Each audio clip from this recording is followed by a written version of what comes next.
up, squad? It's your boy RedWetGorilla back again with another video to document my journey trading, primarily on, of course, the good old Nas 100.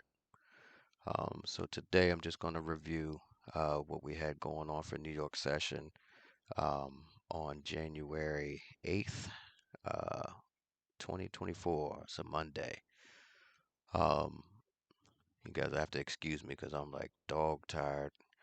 I had to drive up to New York today for an appointment, so I was a little restricted on what I could do with my trading. So I did get up, um, as I told you guys before that I like to start looking for setups around 7 a.m. So I was up for that time frame to see if I could spot anything, and just wanted to show you the difference when things are not panning out where I would normally look for a setup, just after New York Open at 9:30. Sometimes you will have to look a little earlier, and that may be the only setup that comes into play as far as the rules that I follow. So, um, without further ado, let's go ahead and get into it and run this thing back. So, let me drop back to my normal time frame of 5 minutes and run this replay. So, right around in here, 7 o'clock.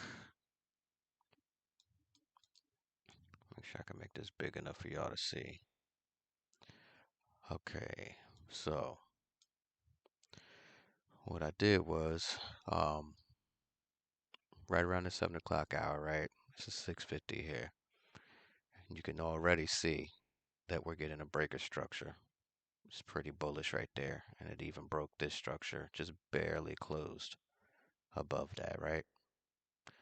So when I came in, I saw this.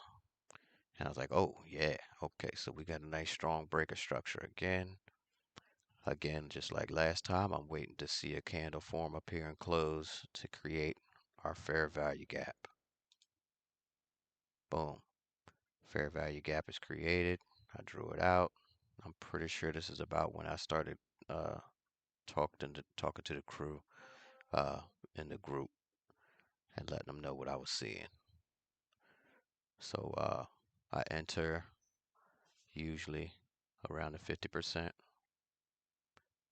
Again, right here at the beginning of the gap, if you want to go for an aggressive, and this would be prime entry.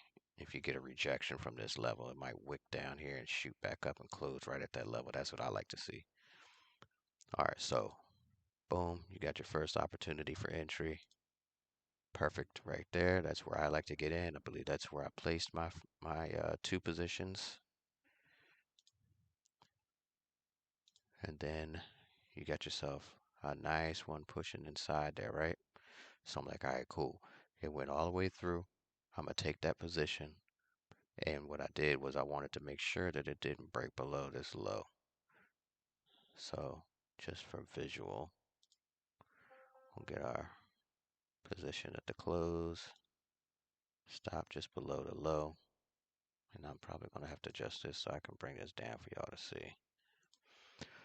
Um, just the same as any other time, I made sure that I went through and marked all of my highs. I didn't mark this one here, but you can see I was marking the highs, even some stuff from way back here. Boom, boom, right? And I forgot to drag these out. Otherwise, I probably would have anticipated a little more movement. But again, I wasn't able to stick around because of that appointment. So bring us back around. All right, so cool. So we got a position in there. Obviously you got um, this would have been a TP1, but I marked this for the call at TP1, so we'll leave it there. It went just to our line. See that? It was just kissing. Just kissing. And keep in mind, this is before my normal targeting, and we're already getting strong candles pushing, right? Normally, I wait till 9:30 hits. I let it jump around, up and down, and then when I see where it's actually going, I'll jump in. So we rode through this one and hit that first TP, right? So at this point, I'm like eyeballing the different fair value gaps as they're being formed, right? Because I'm like, it's got to be, you know, another entry on my standard setup. So I'm looking and looking. I think I had marked this one out and got rid of it after some movement happened, but it would not come back down into a gap. If anything, you might be able to say this gap here, it got tapped, but it was like little to nothing. So then we got this bad boy. I'm like, yo, y'all move your stop. Excuse me, just move your stop to break even because it was just crazy bullish. I'm like, yo, this thing is not gonna come back, man. I need to get one more coming in here somewhere so I can, add on. And it wouldn't do it. It was just it was bananas today, man. So I think it hit the TP2. What time was this? That was 9:40. So no, I was still sitting around. So I was still in on this one. And she kept going. And as it was going, I was marking fair values. Kept going. I'm like, God damn, this joint is tripping. So I'm like, all right, here's another gap. So I filled it. I marked it up. And okay, right, starting to get in there. Kept going a little further. Um, so at this point, I'm happy because I've already taken one position off. Um, I like to, put on at least two positions, and once I can get a decent amount off of that first one, I'll go ahead and pull it off the board and move my second stop loss, either break even or start trailing and profit. And every time I get a swing low like that, I'll move the stop up, move the stop up. So as you guys can see, this thing went bananas today. And I was mad because I didn't leave that runner. I knew that I had to get going. But I just wanted to at least lock in some profits for my challenge because I'm almost done phase one. And you can see here, she did nothing but go up. But by this time, I was long gone. I think I had to roll out at like 11:30 or something like that. I was out. Um, but one other point that I wanted to show you guys is that with the fact that price was so bullish and it was not giving us those pullbacks into the fair value gaps, right? Either on the 5 minute where I like to trade, and even when you mess around with the 1 minute, you stand this thing up.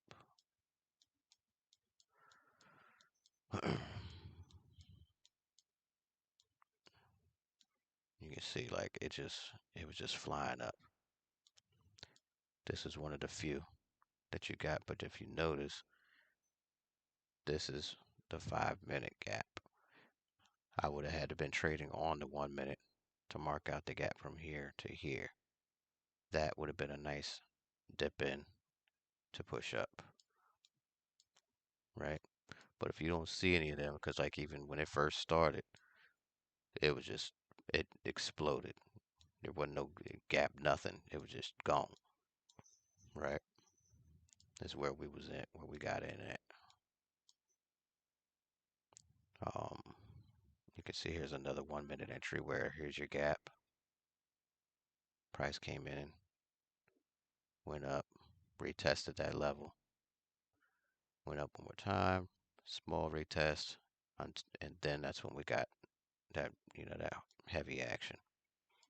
So you can look for them if you're going to drop down into the 1 minute to see, if you don't get it on the 5 minute, drop down to see if you can spot something.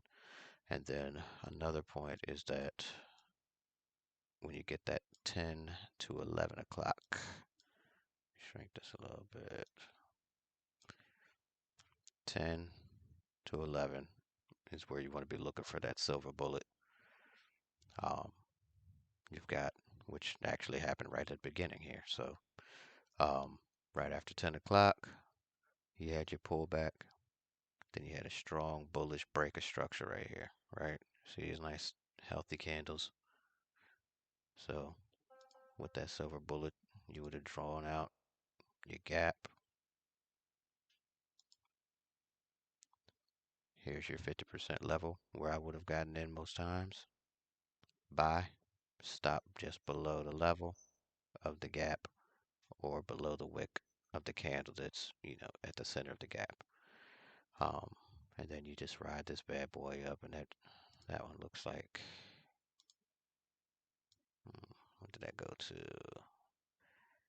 If you get out at the 11 o'clock hour, you're looking at 45 pips.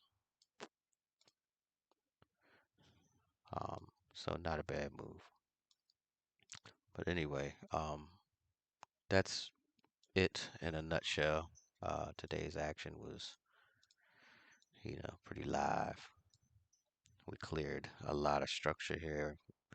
I think we got in down here. We broke 1, 2, 3, 4, 5, 6,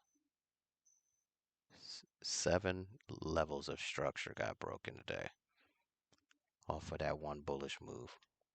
Crazy. But anyway, thanks for watching once again. If you're not in the group, holler at us on Telegram, Global Wealth FX. Um, Go ahead and learn with us, man, and shoot me a message if you got a question or if you spot something maybe that I didn't see. I'm always open to ideas. Um, I'm pretty straightforward with the strategy that I use. Based off of what I learned from ICT. So um, until the next time, man. Until the next one. Oh, and I will also still put up some screenshots of today's profits and my progress on that 5K challenge. I'm almost there. I think I need like another $140 or something like that to pass phase one.